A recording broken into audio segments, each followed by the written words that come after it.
செய்கிறது என்னென்றால் ஒரு பெரிய திரவத்துளி ஒன்று ஆர்ஆர்ஐ என்று சொல்லிக்கிட்டுமே அவர் உடைஞ்சு சின்ன சின்ன திரவத்துளியாக மாறுறார். ஸ்மால் ஆர்ஆர்ஐயுடைய 8 சர்வசம துளியாக மாறினால் இந்த பெரிய திரவத்துளியிற மிகை அமுக்கம் என்று சொல்றது, அதாவது உள்ளுக்கு ஒரு அமுக்கம் இருக்கும், வெளியால் ஒரு அமுக்கம் இருக்கும். அந்த அமுக்க வித்தியாசம் உதாரணத்துக்கு உள்ளுக்கு இருக்க அமுக்கத்தை P1 என்று எடுத்தோம்னால் வெளியால் இருக்க அமுக்கம் வளிமண்டல அமுக்கமாக தான் இருக்கும். இதுக்குள்ளே இருக்கிற அமுக்கத்தை நாங்கள் P2 என்று எடுத்தால் வளிமண்டல அமுக்கம் பையா இருக்கும்.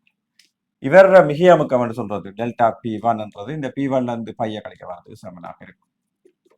ரைட். அதே மாதிரி இதுல மிகை அமுக்கம் என்றது டெல்டா P2 என்று எடுத்தால் உள்ள அமுக்கம் P2ல இருந்து பைய கழிக்க வரது சமனாக இருக்கும். ரைட்.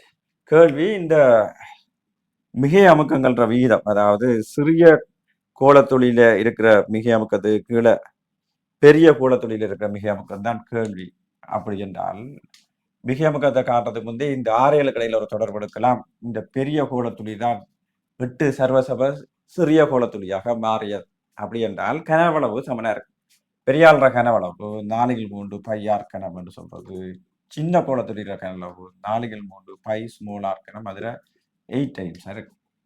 ஸோ இதுல வெட்டினீங்க என்றால் ஆர்கனம் என்றது 2 கனம், 2 கனம் என்று எழுதலாம், இல்லாட்டி 8 ஆர்கனம் என்று எழுதி பார்த்துட்டு எழுதுங்க. ஓகே, ஆறுன்றது 2 ஆறு.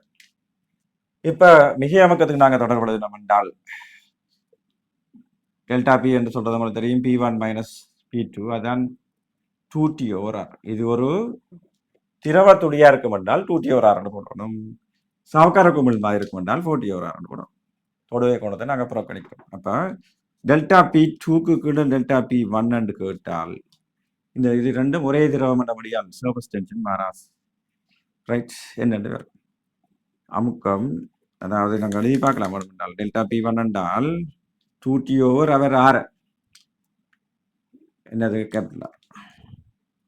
அதே மாதிரி டெல்டா P2 என்று சொன்னால் 2T/r. கேள்வி, டெல்டா P2க்கு கீழே டெல்டா P1 என்னென்று வரும்?